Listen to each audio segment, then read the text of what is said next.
Welcome to this week's episode of Being Human. I'm here with Mr. JACOBS, who was just telling me before we came on, he's the author of 3 books and a contributor to 9 in total. And the book that I've read is Leverage Change, 8 Ways to Achieve Faster, Easier, Better Results. So it's a great pleasure to have you on the show, Jake. Thank you, Richard. I'm delighted to be here. Oh, and I should say you're an enthusiastic learner. Yes, we did mention that. Yeah, which is quite true. I'm often, if I'm not reading a book, I'm taking a program online, and I get teased about this by my partner and significant other. She's like, "You're always learning something," and I admit, yes, sheepishly, yes, this is true. I have the disease, and I'm not trying to manage it. Very good.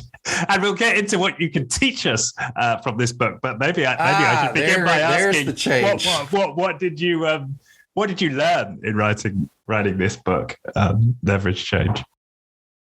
Yeah, well, I'll tell you what happened is it's a compilation, really, synthesis, distillation, whatever, of 35 years of my work.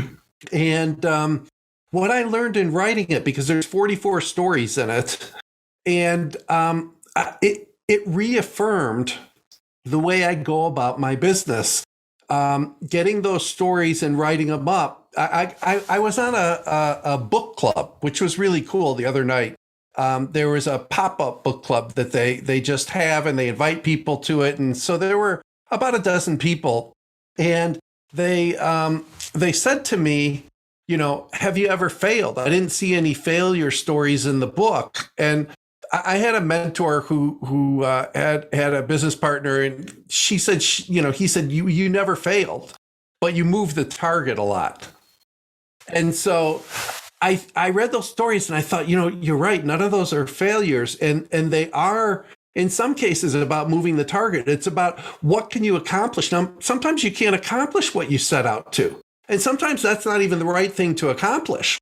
As you go along, you learn. So the Leverage Change book is really about success. It's really about that subtitle of achieving faster, easier, better results. And what I learned in writing it is these are good lessons. These are good levers or strategic actions to take. They do work. And that as you're moving along, what they do is they help you. Even if you're having trouble going down a particular path, you've got a lever that says design it yourself.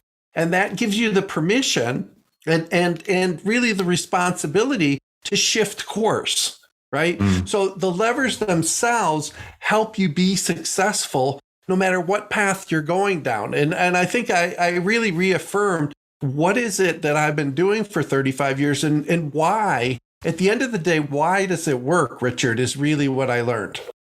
Right. Yeah, that's interesting. Yeah. So what are these levers and why is it that they're effective? That's great. We can get into that. But and I suppose, yes, and for me what's interesting is why that metaphor, that the idea of the lever and achieving, and did that like come to you as you're writing it, or has it been a kind of metaphor throughout your career? Yeah. I love this question. So this is video too, right? So people can see. Yeah. So what's great about that is there is a picture here behind me. Now this is a chalk drawing that I commissioned. Now, I've never commissioned a piece of art before or since, but 25 years ago, I commissioned this picture, which is a picture of Archimedes. And Archimedes is the one that said, give me a lever long enough and a fulcrum on which to place it, and single-handed I shall move the world. So this is the concept of how he was describing leverage. And he had a lever, and there's stories of how he, as an older man, they had competitions to move boulders, right? In his time. And the strong young men would get up there and push the boulder until they couldn't.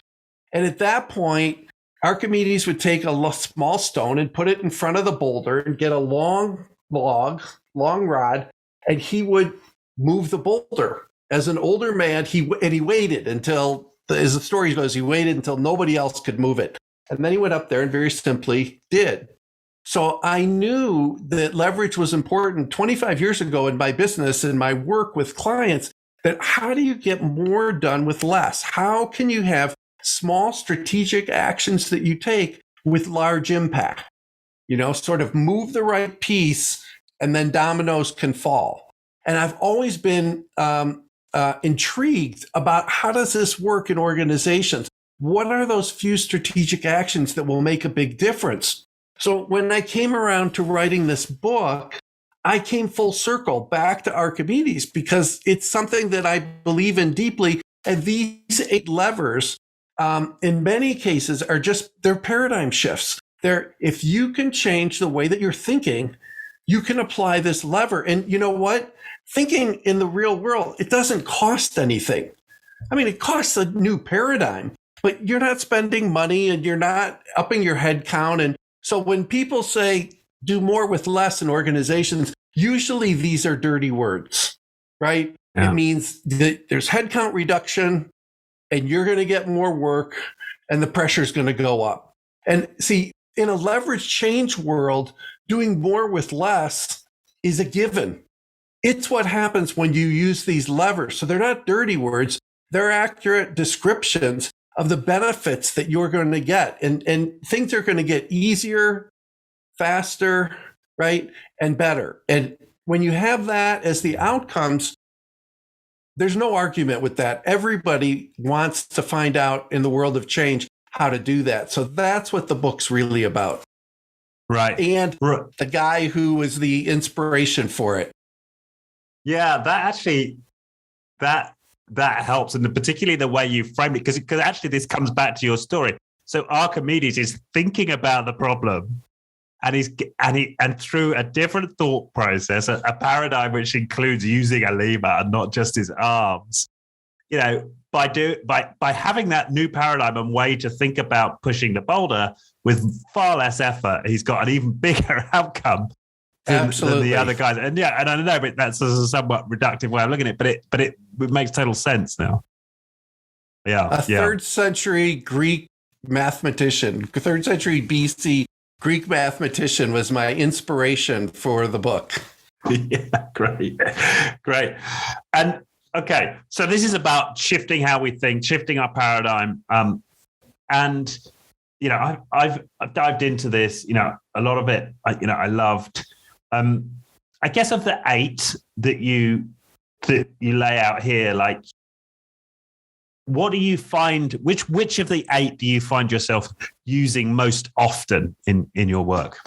Yeah. So some of them, like you hear, each of them addresses a problem, Richard. So I've heard 8 common problems from clients through the years, and each lever is designed to address it. And some of the levers, like design it yourself. I mean, that deals with a situation where you typically have to start with the top of the house, and people reject your change approach. They're like, wait a minute, I don't want to do it this way. So design it yourself is fairly basic. What it says is that they can help plan a new path for your organization. If you get a cross section of your organization, you design your own change effort. You have the right to do it and the responsibility. So you don't have to follow somebody else's prescription, right? The 8 steps, the 10 steps. You can use those 8 or 10 steps if that's what's right for your organization, but you're not locked into it because somebody said so.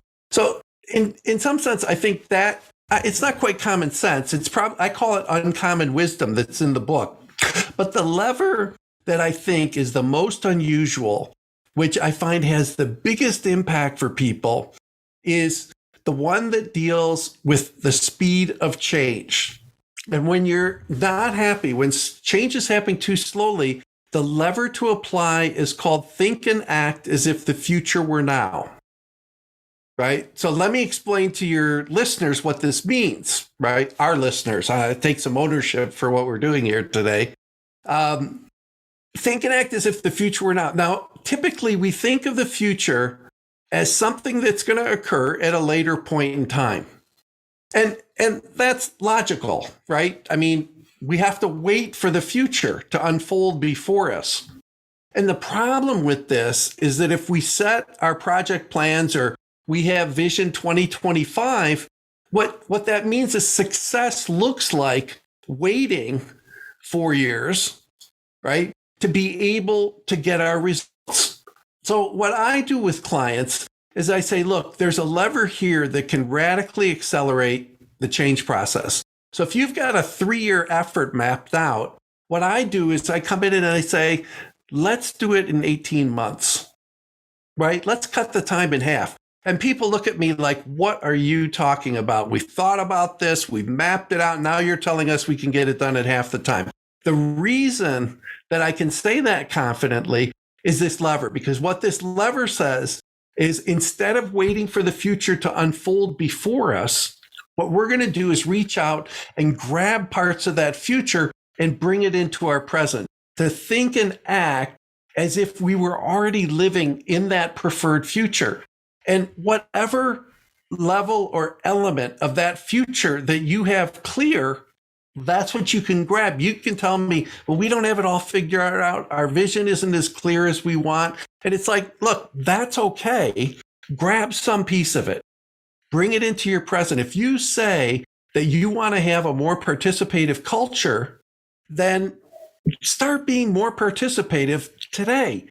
If I had a story where there was a group of executives, they were debating how to gain traction in this new region around market share. And they spent the morning sort of wrestling about what the answers were. And they had 2 possibilities. And I said to them, I pulled this lever out at lunch. And I said, look, let's say you were more participative today. This was not a culture change that you were working on. Who would be in the room for this meeting and who would have full permission to participate and share their thinking? I got up to the flip chart. We just started to add people, right? There were 10 more people. There were people who were salespeople in the region. There were salespeople in regions that had grown recently. All of these people. And I said, all right, in the afternoon, we're going to get these people in the room. And they looked at me and they said, well, some of them are on the road and a few of them are in the office. And I said, look, if we were to take this seriously, that's one of the lines I love to use with my clients. Like, if we took this seriously, what would we do? And they said, well, we can video patch in this guy, and this guy can come in on the phone, and this woman's in the office. We could bring her in. So we came up with ways to get all 10 people engaged in this meeting. And in the afternoon, with permission to share their thinking and the collective wisdom, right, including that leadership team, they didn't choose either of those options. They came up with a third option that was different, better, more comprehensive, had risk mitigation. So if it didn't work, they had ways to deal with it and come back on track. And when they went out to implement this, it worked. They did gain traction in that region around sales, and they did establish themselves as market leaders. So this notion of thinking and acting as if the future were now, you can apply this in a one-on-one meeting that you're going to have with a subordinate or a boss. And you can say, what kind of meeting do I want to have? And I want to be clear. I want to be respectful. I want to still be assertive in what I believe. I want to be a good listener and integrate what the person's thinking. Okay, if that's the kind of meeting I want, then how do I need to think and act for that to become my future? And I start to write down that I need to ask questions. I need to write down to be clear about what I believe and to share that in a way that's understandable. So I start making a list of my own behavior. And if I behave that way, see, the best way to change somebody else's behavior is to change your own. It's sort of like anybody old enough to remember that game of Pong. I don't know, Richard, if you remember this. Yeah. It was the very beginning when computers were invented, right? I think there were Commodore computers. And the way that you'd play that game of Pong is that this ball would hit your racket. And then depending on where you moved your racket, the ball would move differently, right? So if I get into a pattern where the ball is moving like this, you could get it so that it would repeat, right? Put your paddle in the right place and you get this repeating predictable pattern of how things are going to move. If you move your paddle, all of a sudden that ball takes a different trajectory and moves differently. So what I'm talking about is going back to the beginning of computers and saying, look, we're going to move our paddle. In that meeting, I'm going to choose to behave differently. The way I've behaved has given me the same results over and over with this subordinate or this boss. So if I want a different result, I can change my behavior and they will change their behavior and the result will be different because I'm thinking and acting as if I already lived in that future and lived that future today. Now that starts to bring about change. And what happens is it happens faster. Yeah. Right. So as it happens faster, more people get on board because they, the people who are on the fence saying, I'm not so sure about this. We've tried this before. We haven't succeeded. I got screwed the last time, like whatever the problems are. And they look around the organization and they see people behaving differently and getting different results. And they say, look, if it's working for Charlie or Jane or whoever it is that I am working with, then why can't it work with me? And they seem happier because it's getting a better result for them. So why wouldn't I try it? So it starts a snowball, a positive reinforcing cycle where people look around and change is happening faster. And then it just happens even faster as more people get on board. And it's not getting on board saying, yeah, I agree with the change. It's getting on board, changing your behaviors so they're consistent with the way that you want to do business in the future. And that starts a very big snowball. And as that starts to roll, you get the whole organization changing behavior, not because you ordered them to, or you compelled them to, or you gave bonuses if they do it. It did it because it was a natural process that evolved out of a paradigm shift that costed you nothing. Yeah. Yeah, I love that. And one of the aspects, and you kind of answered the question I had in my head when you first introduced it, because the question in my head is, well, if you've got a very wide-ranging change, right, that's going to touch many areas, how do you bring all of that into the present right now? But what you said was, no, you bring a piece of it into the present right now, and you can act as if that part of it is true right now. And then, as you say, you immediately start signaling to the rest of the organization that something's happening here. And so all of those cynics who are like, oh, we've heard all this before, you've immediately got an answer for them. Yeah. And the other thing about cynics is I respect them. I love the cynics, right? The cynics we call troublemakers. Right now, people have other names for them that we can't talk about on the podcast, but they are the people in meetings who like always have an extra issue, or they, get something stopped in its tracks. They argue. They don't join the cause, right? And people, when they don't join the cause, what happens is people block them. I had a client that had some problems. I was working the executive team. And when I interviewed them, everybody to a T, right, said, Charlie's the problem. He doesn't understand what we're doing. He's got different ideas. He doesn't ever get on board. I talked to Charlie. Charlie said Charlie was an issue. He said, look, I'm really frustrated because I come up with ideas and nobody pays attention to them, right? I don't get the respect of my colleagues. I don't even think I'm going to have this job for very long. And I thought, there's some serious work here. So we set up a meeting for the next week. And I came back the next week and I just casually, as I walked in, I asked a couple of the executive team members, I said, well, how are things going? And I was really surprised. They said, things are terrific. And I thought, wow. I've got to figure out what happened here in this week. I got to bottle it and get it out to my other clients because this is a miracle, right? And so I said to these people, I said, well, what is different from last week when you had all these problems? And they said, we don't invite Charlie to the meetings anymore. And I thought, okay, I'm not bottling this. I'm not taking this forward. This is not a good idea to totally exclude people who you're having trouble with. But troublemakers, right, are in the eye of the beholder. If I see you, Richard, as being a troublemaker, you're going to cause trouble. Yeah. If I choose to see you as a valuable contributor who sees the world differently than me, now you're bringing strategic information to the table that I didn't previously have. If I respect them and they ask a question, rather than dismissing it, I step back and I say, take a breath, right? Settle down, right? This is not a problem from Charlie. He's watching my backside. Of course he cares about the organization.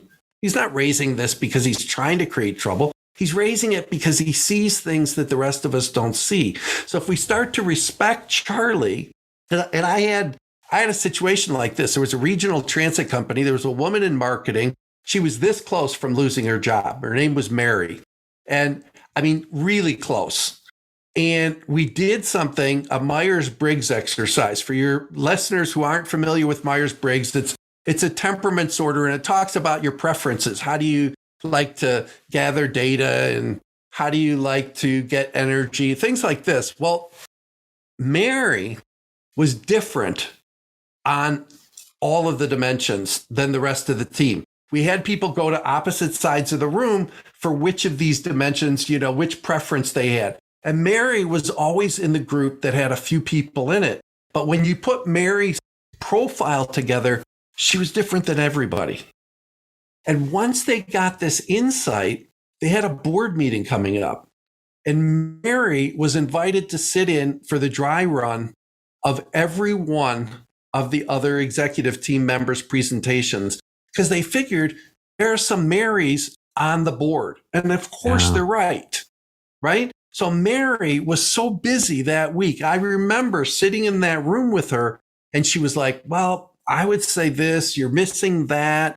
I wouldn't bother with this. Now, they didn't take all of her suggestions because they're not all Marys, but they took some of them, and that board meeting went through, they got everything approved. I was at that board meeting, and the board chair said, this is the best board meeting we've ever had. And it was because a troublemaker made a valuable contribution, and they treated her as a valuable team member. So this notion of like, we've got to get rid of these people, I think is really flawed. What we got to do is figure out how to tap the innate wisdom that they're bringing and treat them with respect and use that information to make decisions. Right. Well, that's a really important point. I guess the challenge in my mind comes, where's that line between somebody who thinks differently and by virtue of that is disruptive versus like the quote toxic individual, the narcissist or the sociopath or whatever that is just always going to cause difficulty in relationship. Yeah, and my answer to that, Richard, is those people are few and far between. Right.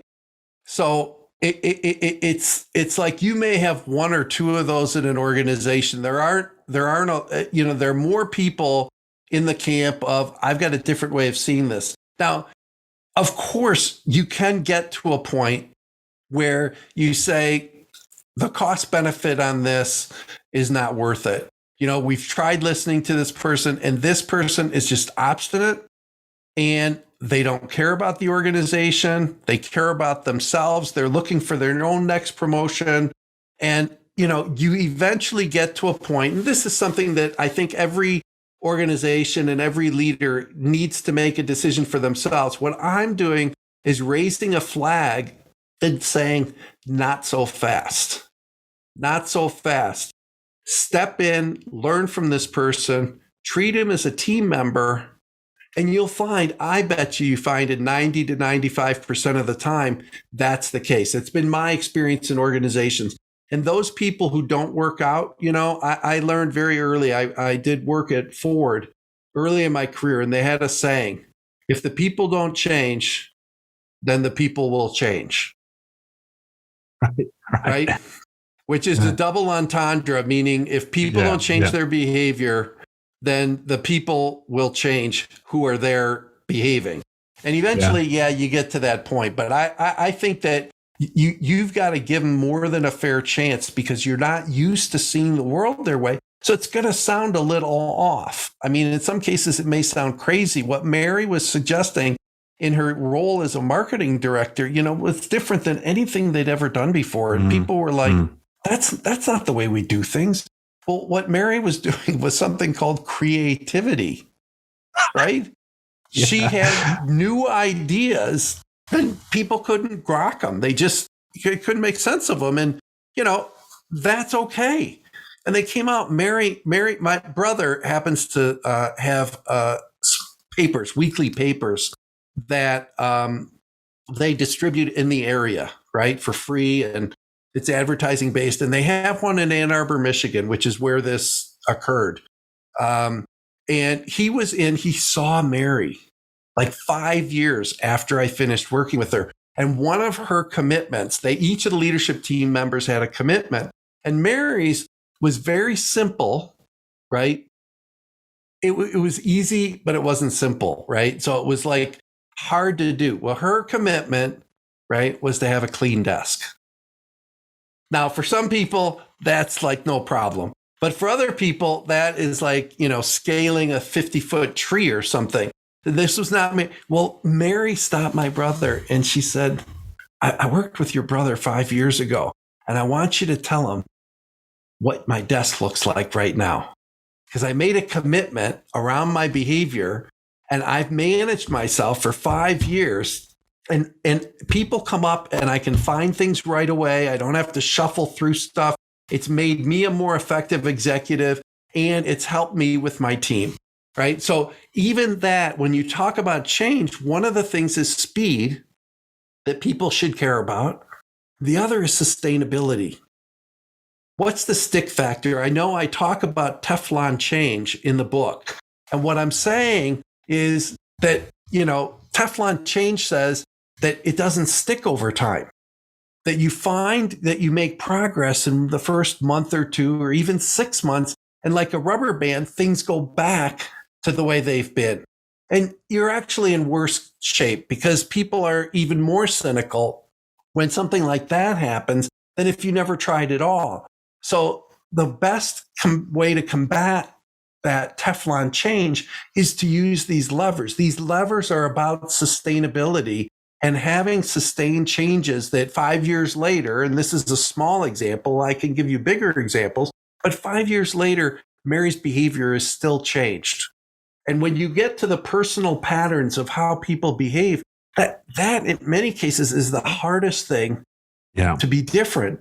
Because we're human and we do things a certain way. I was just listening to a tape, right? One of these online programs that I'm learning from, and he talks about negative loops and how we get into those and how difficult it is for some people to get those into positive reinforcing loops. So, it's not my idea. A lot of people have thought about this and dealt with this. And what I've done is I've taken it and put it into a framework to address it effectively, right? How do you get speed and sustainability? Well, use the levers, and you can only come out with an outcome of speed and sustainability. You can't avoid achieving those outcomes if you're using these levers. Right. And that's what a new paradigm will do. It will give you something that seems to be impossible. It'll give you not just will it be quicker, but it will also be, more effective, and it will be more sustainable, right? Usually we're thinking in this trade-off mentality, but when you shift to a new paradigm, you can get everything go up, right? That's what you're talking about, and that's certainly been my experience. When I've tried, some of the levers you talk about. Richard, I have another story, but I don't know how many questions we have, so I don't have a set number. I don't have a set number of questions. No, go for it. All right, so one more story about paradigm shifts, right? I was working. I happened to live in Ann Arbor, Michigan, for a number of years. Got a ring. This may not mean as much to your listeners, but that's an M on the ring for the University of Michigan. So okay. I'm a true go blue guy. But when I was up there, I was working with a group that helped women who were working who did not have childcare. And this was their mission. And I met with them for their annual board meeting, and they were celebrating because they had broken the ceiling on what they had raised to support these women.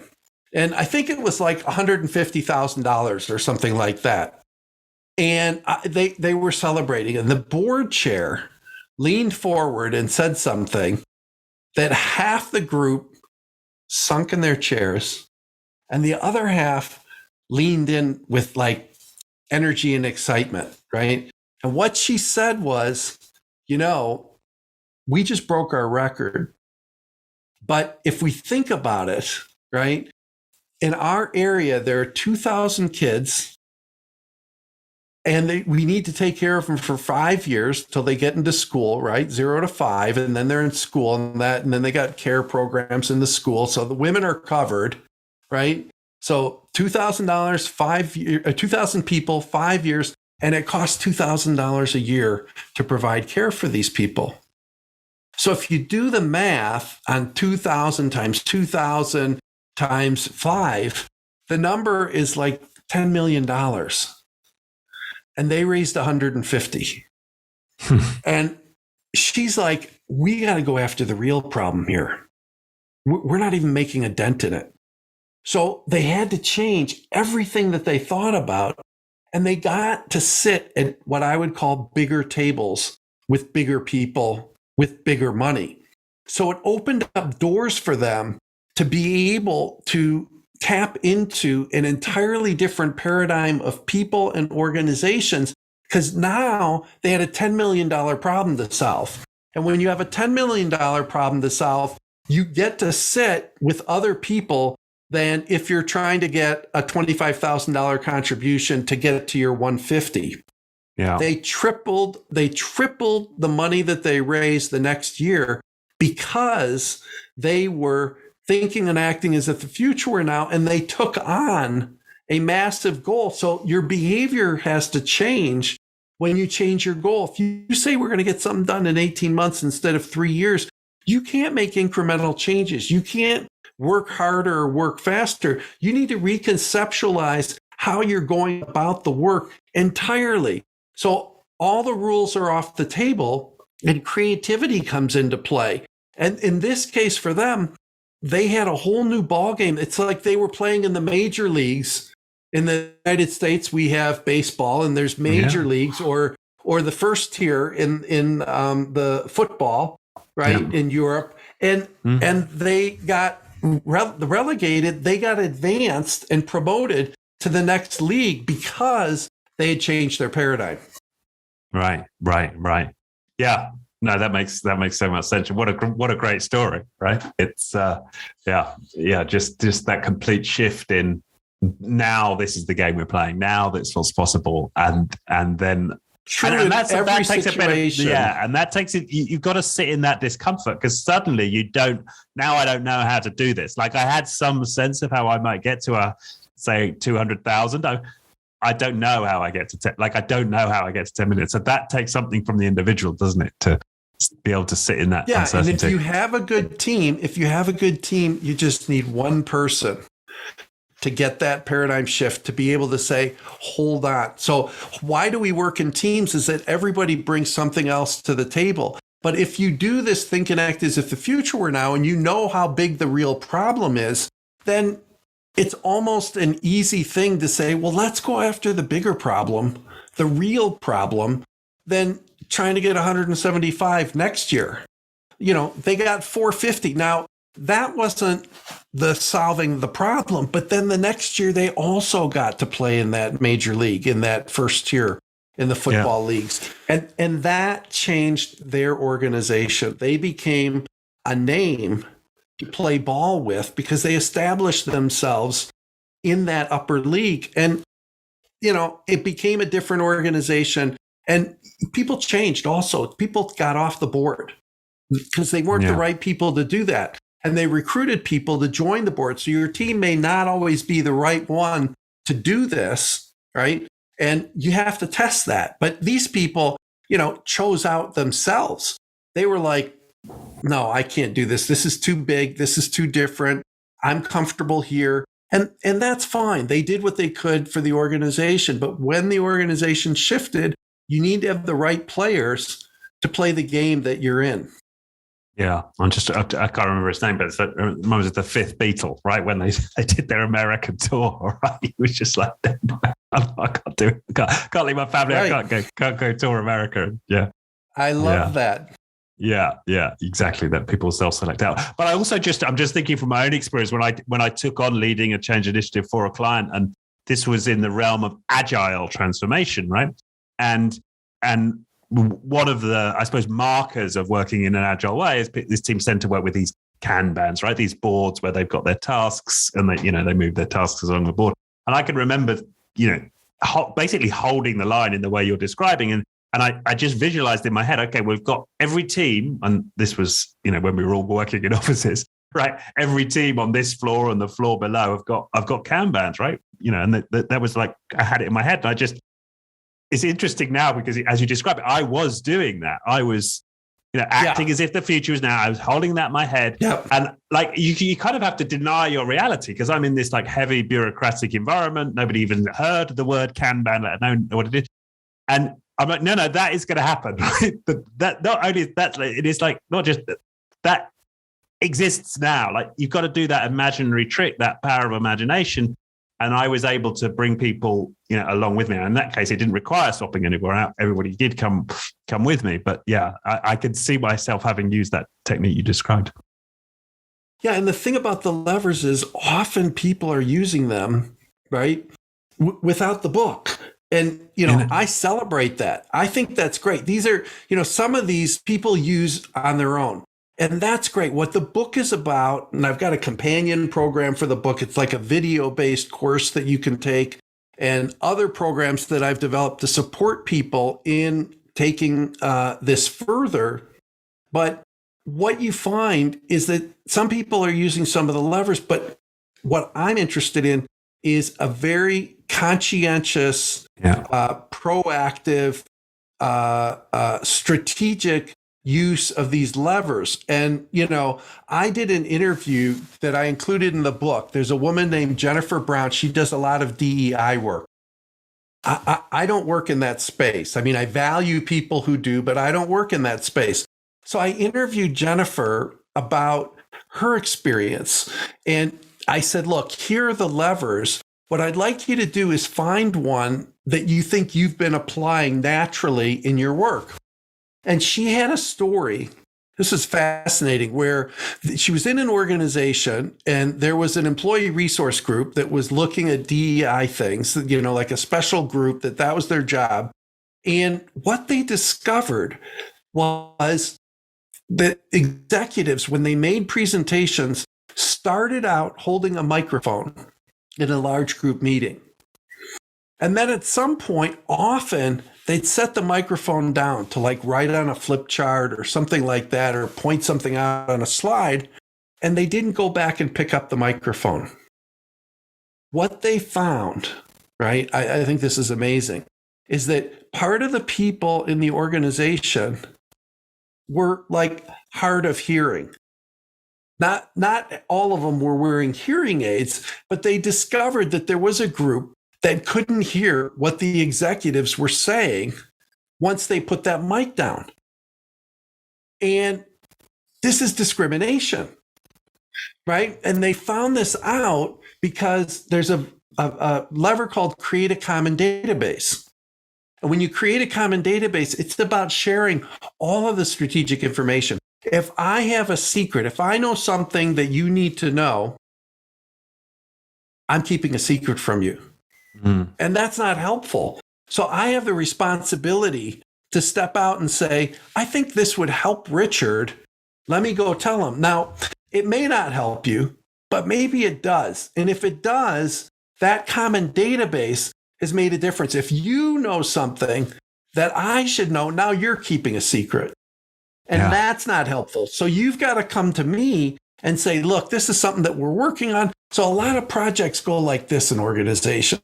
And what we're interested is having them integrated, having them connected. So if people are going and sharing information that they think is needed by people on other projects, that's collaboration. when you don't think that you need to do it. When it's obvious, like, great, that's easy. But it's the points where you don't know whether it's going to make a difference, but you reach out anyway. Yeah. That's when I think you get bonus points. So they changed this with the executives, and they got clip-on microphones. And so they couldn't take them off, and everybody could hear. And all it did was change from holding a mic, a handheld, to a clip-on, and they solved the problem. And then everybody could hear everything. So she was using the lever, create a common database, naturally in this employee resource group that was looking for discrimination, which, nobody would think necessarily. I wouldn't have come to me that some people are hard of hearing but don't get hearing aids. It's not as big a deal for them, but when you're in a big room in the back and somebody's talking, you can't hear them. All of a sudden that becomes easy and obvious, and the clip-on mic solved the whole problem. Wow. Yeah, I love that story. And I tell you, when I read that chapter in the book, it reminded me, I don't know if you're aware of the bank Handelsbanken out of Sweden. I'm not. This will be a good learning for me. Right. But they consistently achieved highest return on equity, in the banking sector. They're their customer satisfaction scores, they knock out of the park. But one of the things they do is they have highly federated organization where each branch has a great deal of autonomy. But one of the sort of the rules is, if you're a branch operating in the network, you have to make your books totally transparent to the rest of the organization. And so what that means is, when a particular branch is doing well, a manager or somebody else from another branch can go look at that, all of their data, and figure out, okay, well, what are they doing here, and how's that working, and get on the phone and say, well, what is it that you're doing in your branch that we could replicate, in order to improve, and then vice versa, right? If a branch is suffering, someone can call them up and say, hey, I see your numbers here are, going south. Can we help? That's brilliant. And it's about, can I help? The last thing you said is so important, because if you're looking at the whole system, instead of being in competition around your branches, which can happen. My brother-in-law is a branch manager in a bank, and they don't do this, right? It's set up as competition, and his bonus, his advancement is based on the performance of his particular branch. But that's not going to be helpful to making your books available, to sharing your best practices, to reaching out and helping. So it doesn't surprise me. I will definitely look into this. And this is a great story that I can tell and thank you for on other podcasts. Yeah, no problem. And cool, yeah, that's in the context of handles, but they don't have a bonus culture. Everyone's on a long-term incentive. You're on a long-term incentive plan. So yeah, they don't have that problem of competition, because they just don't have nobody's incentivized to compete in that way. Yeah, wonderful. The other thing I wanted to talk about was paradox. And you talk about that early in the book and the importance of paradox. And I think that's just worth, because I think it's really powerful. A point, that's a word that people perhaps are less, familiar with. So can you talk about a little bit about, what is a paradox and why is it important in change work? Sure. So a paradox is something that at its surface seems to have an obvious answer, but when you look deeper, the opposite of your answer happens to be true. So it's what at the surface appears to be true, when you dig deeper, turns out to not be true. So paradox for me is based on something called polarity thinking, which a buddy of mine, Barry Johnson, has dedicated his career. For 35 years, he's been studying. He calls them polarities, but the same thing. Polarities, paradoxes, they mean the same thing. And the way that Barry describes paradox and polarity is that there are two poles, that he says they need each other over time. So let me give you some examples. Like, should I focus on the individual or the team? Should I focus on the present or the future? Should I focus on earnings or innovation? And the answer, see, these are trick questions. The answer is yes to all of those. These are not either or choices. They're both and choices. So there's a flawed decision to say, well, we're going to focus on innovation and we're going to let go of making money today.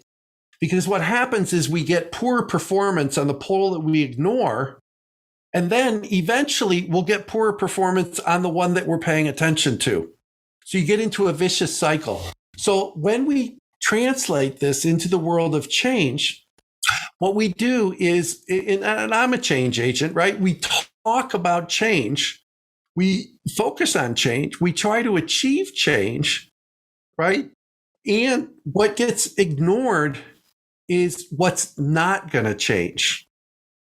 And it's equally important because there is a polarity of change and continuity. And that's what I call continuity, is to keep doing what you're doing. And you see, change brings up anxiety and frustration and fear. So these emotions, right, they're real. We're human beings, go along with change. Even if I'm excited about it, it's uncertain. I don't know. Well, continuity, on the other hand, brings about with it confidence, conviction, clarity. We know what we're doing. We've done it before. So emotionally, this helps people deal with change when we pay attention to continuity. But also, there are things that we're going to pay attention to anyway as we go forward. If we don't drop the ball on some things that we've done well because we're focused on change, that's a good thing. So figuring out what you're going to continue doing and making sure that you do a really good job of it. I went into an organization once and they were excellent at their process and their controls in a particular place, and they were going to do some reinvention around agile thinking. And what they did is the whole organization changed to focus on agile thinking. And as it turned out, they dropped the ball on some customer service things that they had done really well in the past because they took their eye off it, right? So that's one problem that you get into. Another problem that you get into is that continuity has that emotional aspect to it. And then a third thing is that when you focus on continuity, you actually do change better. What I've said is, if you want radical change, figure out how to create radical continuity. So the paradox is that by paying attention to continuity, you're going to do a better job on change because people are going to have this confidence. They're going to stand when they take a leap into the unknown. They're going to stand on the firm ground of continuity. And I want to make a point. I'm not arguing that everything from the past gets brought forward. Some things you need to leave and let go of. But the things that you need to pay attention to when leaders get up and start talking in town hall meetings, when they write memos, when they have personal conversations, when they're in meetings, these are all opportunities to leverage paying attention to continuity. I had one leader who got this. He just got it, right? And so every time that he had a conversation, he brought up continuity. When he was in meetings, he said, what do we need to do differently? And what do we need to keep doing? Like that became his mantra, and it changed the organization because he had a rapid cycle strategy. And then he had a rapid cycle implementation. Everything with this guy was about speed. And so rather than just getting that in people's heads and making them think about speed, we also went back to what's the tried and true that we need to keep our eye on the ball for. And it made a huge difference in their performance because it's like reality. You may not pay attention to it, but these paradoxes exist. Continuity and change doesn't go anywhere just because you're not paying attention to it. You may end up overpaying attention to change, underpaying attention to continuity, and you'll pay a price for that. What I'm telling you is, hey, there's an investment you can make.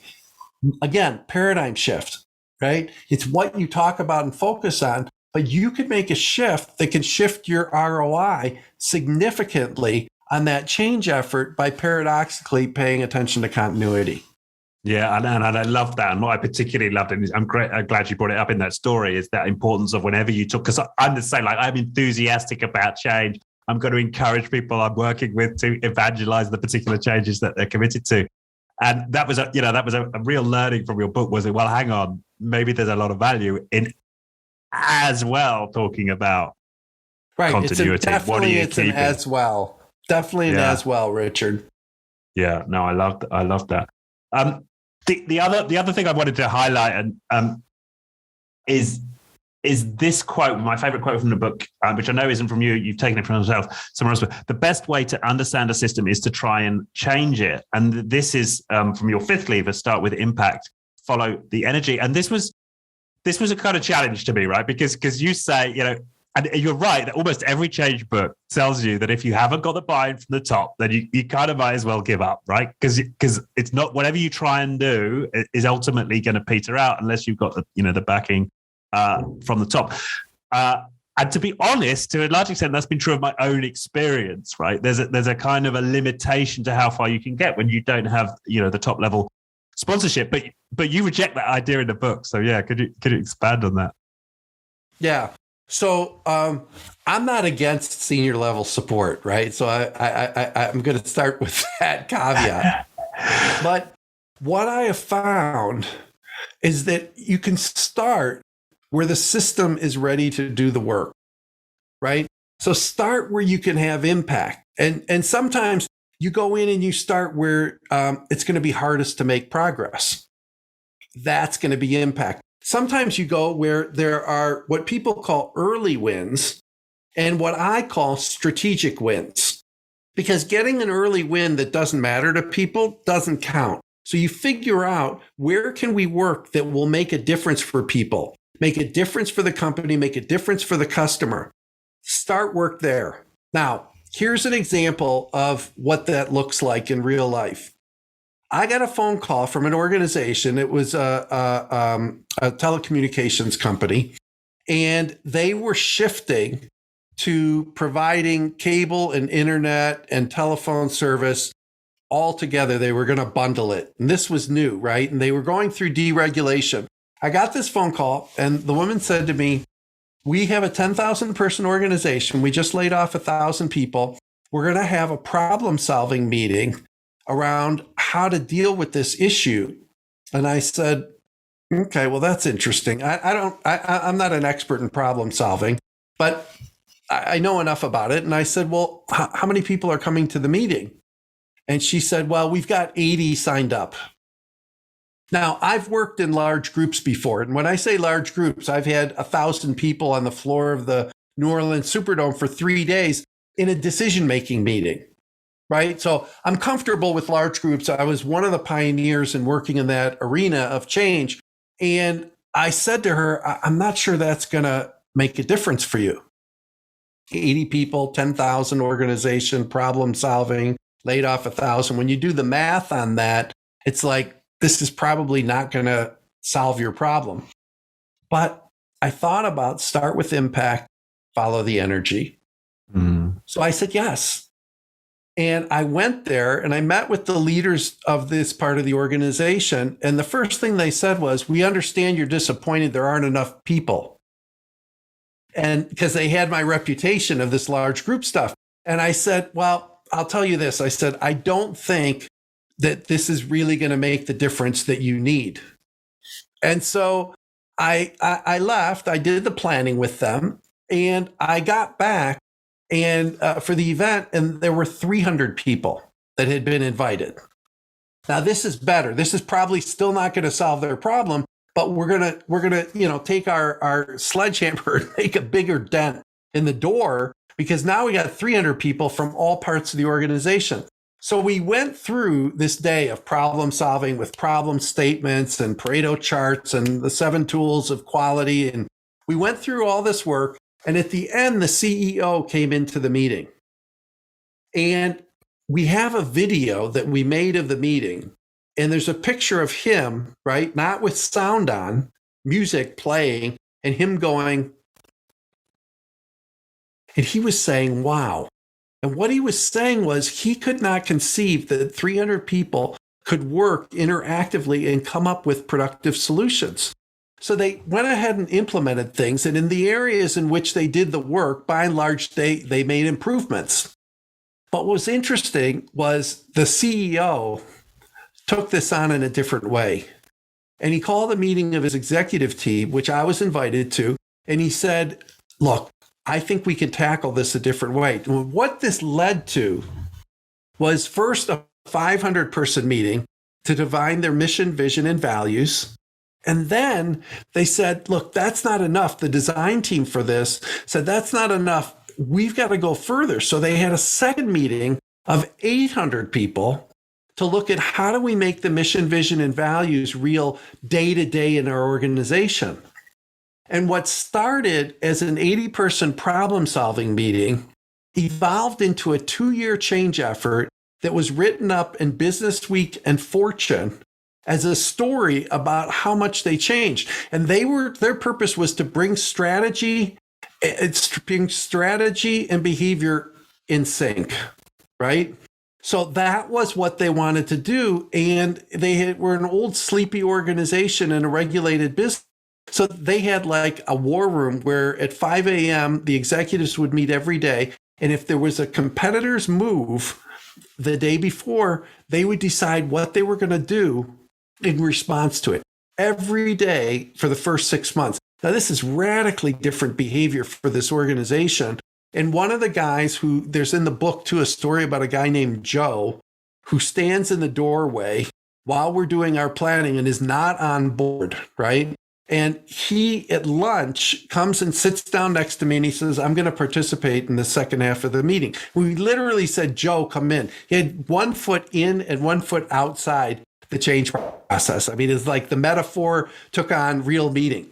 And I said, why do you want to join again, Joe, into this meeting? And he said, this is different. He said, we're planning what we're going to do ourselves. We used to have things that got rolled out, but really they got rolled over us. And what we were using was the lever design it yourself. We were saying, look, you're a unique organization. Here's some stuff that we know. You have experience in change. There's past experience in every organization in change. If you pay attention to that, you learn from it. And so he was impressed. He said, look, I didn't know that we were going to have our voices heard, not only in what the organization looks like, but in the process, the roadmap we're going to use to define that. And so Joe joined the team because of that lever. And he ended up having a champions group as part of this. He and another fellow did a video and recruited people to a change champions group in the organization. And this was a guy who had 1 foot out, 1 foot in, was belligerent even at the beginning of the meeting. And now he's leading the change effort. So this whole idea about start with impact, follow the energy, again, I go back and say, this is probably not a good place to start. Wouldn't it have been better to get the senior leadership team together and figure this out? At one point, the senior leadership team said, after I met with them, well, couldn't we get the Hartford Civic Center and get 10,000 people into the meeting at the same time, get the whole organization working on this? And we thought about it and said, well, we're going to counsel you to do something else. But that's the level of commitment they had once they saw a new paradigm and they saw they could design it themselves. I've done that before. I've never done a 500, 800 person meeting with that work being the way it was, because every change effort has to be unique. The organizations are unique. The issues are unique. So why do we pull out the same 10-step process and use it in all of these organizations? Why not give them the freedom to be able to make changes? Now they can start with that 10-step process. And if that's right for them, then they should use it. But in my experience, most cases, when you give people the freedom, they start making changes. They start making shifts. They understand their organization. So think different people get involved than would have. And this is where I think the organization takes charge and ownership. We own what we help create. And if they come in and create their own change effort, they're going to have ownership over it. Right. Yeah, no, and that makes total sense. And so I think my interpretation of what you said there is, in terms of the start with impact, follow the energy, is that are you saying that in the end you're going to need to get the senior leadership? But if you can start, make an impact, catch their attention, at least some of the time, that may be a way that you can get them on board. Is that right? Yeah, well, the thing is that when something's successful, people pay attention. Yeah. So if you start with impact, you look where there are possibilities. And it could be, like I said, and there's a team, a design team, cross-section of the organization that makes this call. Whether you go after the strategic wins that you can achieve early, or whether you go after the tough stuff that people will be impressed by. But when you get positive results, people pay attention, and those people end up being executives. Now, sometimes it's right to start at the top. So again, like I said, I'm not against that. But if you don't ask this question, where is there going to be the greatest impact?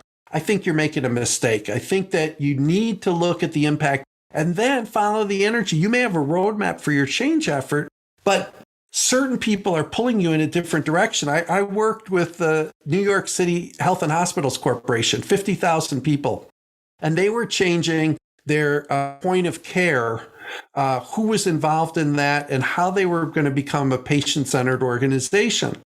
And we had this laid out, sort of healthcare institution by healthcare institution. I think they had like 20 hospitals and 8 urgent care centers, right? And this is 50,000 member organization. So we were going to kind of march through the hospitals and then teach people in the organization how to do this. And they would go hospital to hospital and then, urgent care to urgent care.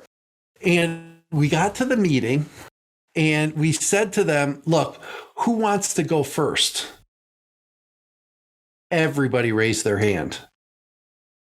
So we were like, okay, we're not going to go hospital to hospital. So what we did is we came up with this plan where we could get 5 institutions together in a larger meeting where they could get started on their efforts and then take what they learned back to their institutions and start doing that work in the institution. So now what we did is we got it done in, a fifth of the time, because what happened is that you get 5, then you get another 5. So we had 4 of those meetings and the urgent care were included in them. So we got a lot more people started and didn't get as far as we would have had we gone all with the one institution, but we worked on many fronts at once, which I talk about in the book, is that working on many fronts at once means that everybody's moving forward. And like in your example with the bank, they can teach each other as they go because they're going down the same path to become a patient-centered organization. So that was a design it yourself opportunity, because if we would have said, sorry, to 19 of those hospitals, we're going to start here, can you imagine the uproar that we would have had? So what we did is we sat back and we said, all right, well, given now the circumstances that we know, we thought we were going to have problems getting people to sign up.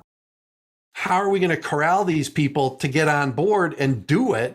And everybody wanted to. So because of that, design it with impact became work with 5, right?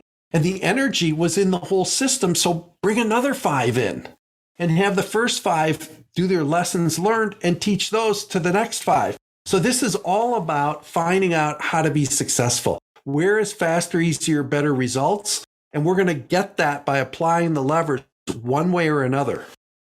Yeah, and there you've got your face. You've got this wall of energy, right? So if you're going to split that down and sequence it out, you're going to kill the energy at some level. So yeah, you're being consistent with that principle. And end up with a bunch of angry people. I mean, they would have been angry, upset. I mean, I still remember where we were in the room, and I remember where they were, and I got scared a little bit because they were like, I want to go first. I want to go first. And I was like, oh dear, we don't have a plan for that. What are we going to do? Okay. What does a consultant do when they don't know?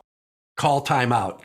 Yeah. So we were like, we're going to get back to you with another proposal next week that's going to be focused on how you're going to do this in a different way. And because of that, we were able to figure out through creativity some different way to do it that worked better for the organization. Yeah. I love that. And the other thing that's coming to me here as well is like this idea of the large group. So something I've taken a big interest in recently is this, the importance of embodiment, right? And as individuals, the extent to which I can be embodied in my commitment or my stand, and this pertains to leadership, change work, whatever it might be.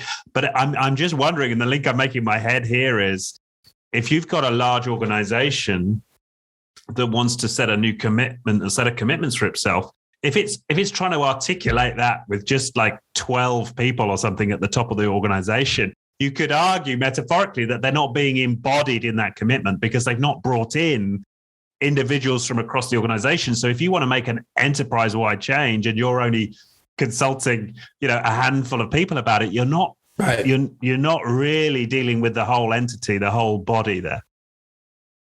And then we expect people to get on board and change and care about what we're doing. And it's like, it's unreasonable. I mean, if you just step back with common sense, it's like you're working with this small team, this task force, and they're coming up with all these ideas, and then they roll the ideas out, and people are like disconnected from them, and they don't jump up and run with them. And the people working on that task force are like, well, what's wrong? Why isn't this work? This is the right answer. Yeah. Right? I got another story. I'm filled with these stories. So I apologize, Richard, for that, because they take a little bit of time. Stories. There was a book written years ago. Now, Tom Peters and Bob Waterman wrote In Search of Excellence, right? And in fact, when I was getting started in my career, that was the Bible, right? It was some amazing stuff. And Tom Peters these days is still very active and has gotten very human-centered. I've listened to some podcasts and I encourage people to listen because he's so passionate about people and that they matter and why they matter. And so anyway, going back to the In Search of Excellence book, Bob Waterman, who was kind of quiet of the two, wrote a book called The Renewal Factor. And in The Renewal Factor, he tells a story. And they were working with a Japanese bank, and he was with McKinsey at the time. And they did all their research, right? They gathered all their data. This was about winning market share. And they figured out the strategy. And they went to the leadership team. This is called the Jomukai in Japanese. And they went to the Jomukai with their answer, and they explained the whole thing. And the Jomukai said, we like it. We'd like you to go out to this region and share it with these people and see what they think. And the McKinsey guys were like, but you just agreed to it. We agreed to it. Why can't we just implement it? And they said, please go to the region. We're paying the bills. So off they went to the region. They tested it with a bunch of people in the region and everybody agreed. So they were like, okay, back to the Jomukai. We tested it with them. Everybody agreed. And the Jomukai said, we'd like you to go talk with this region. And the McKinsey guys were like, this is ridiculous. Like, why are we wasting your money? And they said, go. Now, this happened 3, 4, 5 times. They sent them out and they got the same answer. The same answer. This is good. And then they finally came back to the leadership team, and the leadership team said, we approve it. Let's move forward. And this is in the Renewal Factor that Bob Waterman wrote. He said the very next day, market share started to increase. Now, this is like some weird synchronicity that it happened to match that way. But what was happening is people were starting to behave in line with that new strategy as they heard it. So the change effort was taking place even as McKinsey was moving from region to region, because it made sense to these people. They were like, well, why don't we do business this way? Now, Waterman ends the thing by saying, this is why implementation is such a bitch for American companies. That's a direct quote. He's like, we don't do things this way, and we fall down in implementation. It is always the place. The plan may be perfect, and implementation sucks. And there's a reason for it. It's because you don't go to region 1, 2, 3, 4, 5. You don't engage people in that organization. You're going to have a tough time trying to make a difference. And that was written, I mean, In Search of Excellence, I think, came out in 81. This was probably in 83. It didn't get the attention that it needed. But I remember this story from the Renewal Factor. And it's like, look, if you seriously engage people and not for show, don't do this to say, well, we showed people it, you got to listen to what they're saying and be willing to make changes to what you're doing based on it.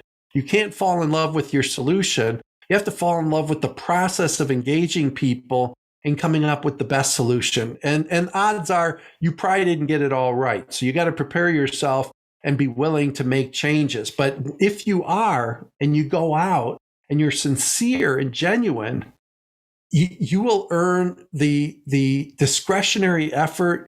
You will win the hearts and minds of people, because what you're saying is, we care. You matter, right? Your voice counts. We're doing this because we trust you.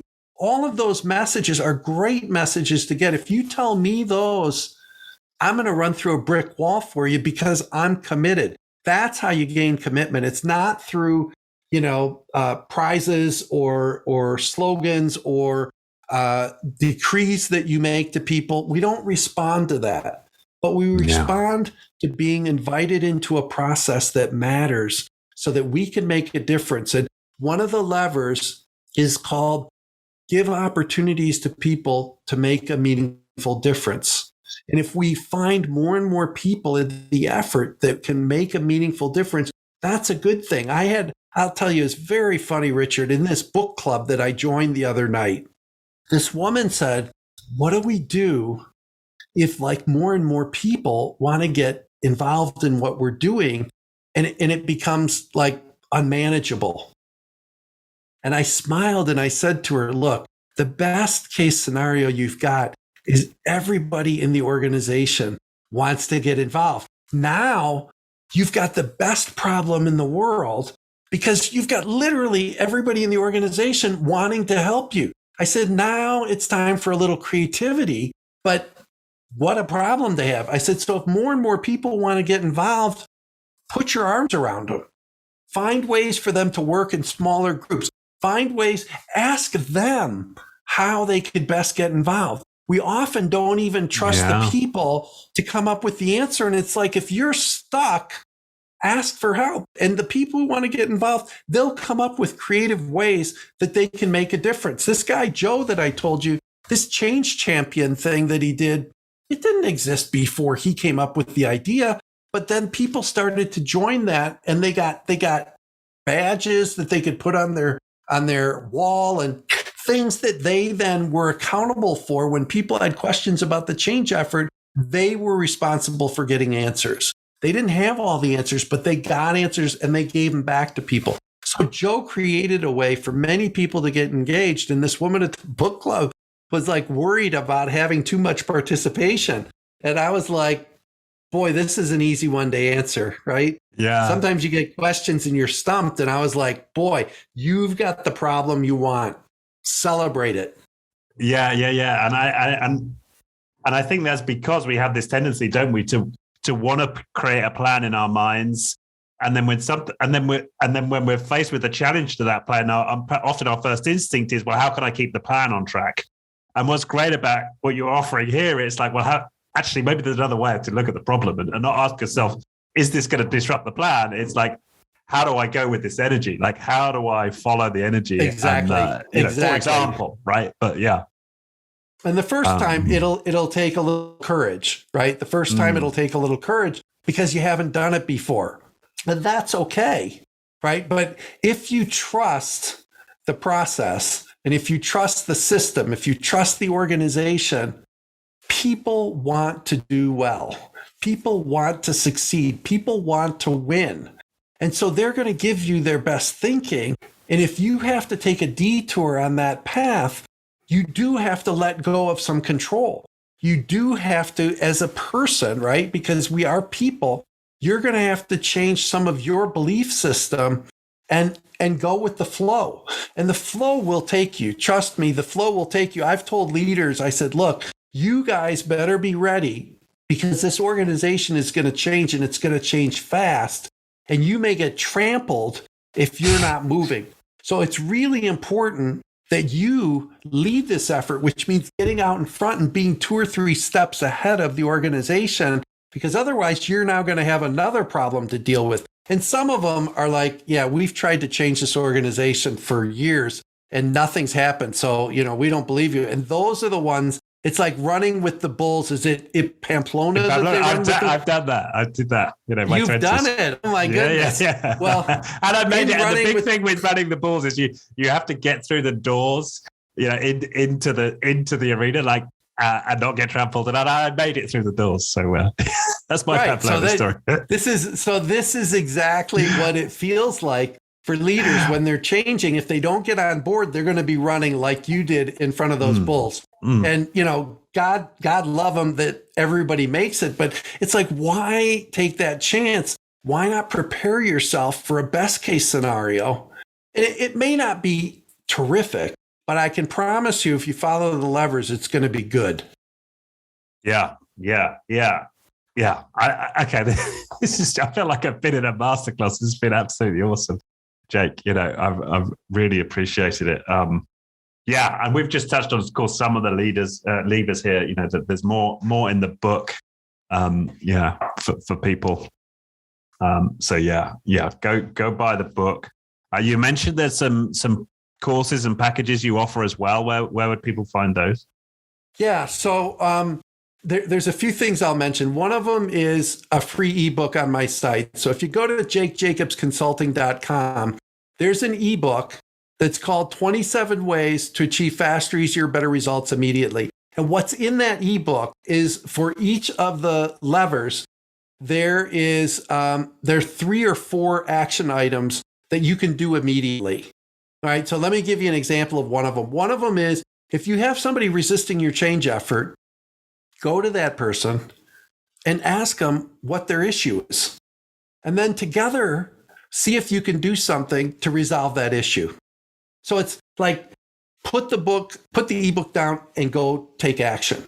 So that's one thing. I mentioned earlier, I developed a companion program to the book. And you can take this before, during, or after reading the book. It's not going to matter. It's 5 modules. It's about a half an hour a day. You can do it in a week. And it has little lectures from me. And then it's got handouts that you can use to work through. And at the end of that program, you will have one clear action that you are confident in, that you have implemented based on the levers to improve your change effort. So that's a companion program, and that's available on the site. You can click something. There's a brochure for it, so you could read through and see what you're getting. There's another program that I've got called Do It Yourself. And eventually, this is going to be a video program. But right now, I am doing it personally. And what this is it's a 10-session program, and there's an intro and a close, and then we spend a whole session on each lever. And each lever we look at, well, what assumptions do you need to hold for this lever to work for you? What kind of questions would you ask if you were using this lever? What kind of tips and advice do I have for you as you're using this lever? And we'll go through each of the 8 so that you'll really become a master at using them and using them together. There's another part of the program where we look and we say, how can we integrate these? And there are 3 or 4 case studies. In the book, there's one small case study to give you an idea. In this program, there's 3 or 4 complex ones that we work through. And then there's one other program that I'm calling a group consultation program. So a leader in their team, or leaders of different change efforts in the same organization, because often they need to get connected with each other, right? Or leaders from different organizations and different change efforts. But what we do is we meet every 2 weeks, and I do coaching with each of the people in the group, and they can coach each other. And then there's a curriculum. So I'm also teaching about the levers. And then we've also built in an always on space on the web where you can post your questions, and I can put up articles, answers, whatever it is, but there's a common space that everybody can learn from everybody based on the questions they've asked. And there's another thing that I'm offering now, Richard, which is called just-in-time consultation. And I was helping a friend with something, and they said, you should offer this. And I said, offer what? They said, well, I call you and immediately we go to work on my issue and we resolve it, and I'm able to move forward. And that's really valuable. So what I've also put in place is this just-in-time consultation. What this means is that you text, email, or phone call me, and within 24 hours or less, we will be working on your issue. And we will resolve your issue so that you can get moving on whatever your change effort is. So I'm like a coach on your shoulder. And as soon as you need help, I will be there with you. And it's one of the things, I have a bad sense of direction. I can't find my way out of a paper bag. But solving complex organizational problems quickly, that I can do very easily. So that's set up. So these programs I put in place after I wrote the book, because I thought, the book is helpful, but how do we help people take the next step and the step beyond that? Because what I want at the end of the day is to create these leverage organizations, to create organizations that have this as a way of changing that they can adopt, and the whole system then can start using this approach and benefit from it. Wonderful. Okay. Well, that sounds like a whole host of great options for people, who are inspired by this conversation and the book if they go ahead and buy it. So, thank you, Jake. And we'll put a link, to your site that you mentioned in the description for the show. So great. Yeah. Thank you. It's been awesome. I've loved it too. I really appreciate the time and the opportunity, Richard, and the questions. Very good questions. None that stumped me, but a few that made me think really hard. I like that. Okay, that's great. Good. All right. Well, thanks once again, and enjoy the rest of your day. Thanks so much. Thank you.